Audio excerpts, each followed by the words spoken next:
કેમ છો મિત્રો? કેમ છો મિત્રો? આ એક માત્ર ઘોડો જ નથી, પણ વાસ્તુશાસ્ત્રમાં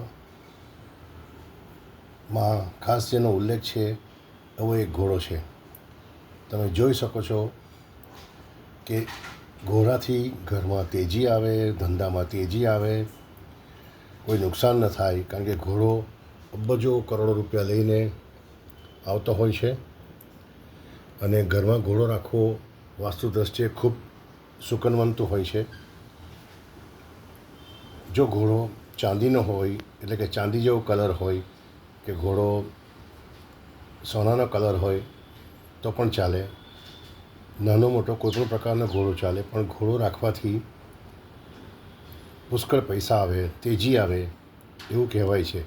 આશા રાખું કે આ વિડીયો ગમ્યો હશે. એને લાઈક કરજો, શેર કરજો અને ખાસ સબસ્ક્રાઈબ કરજો. Thank you.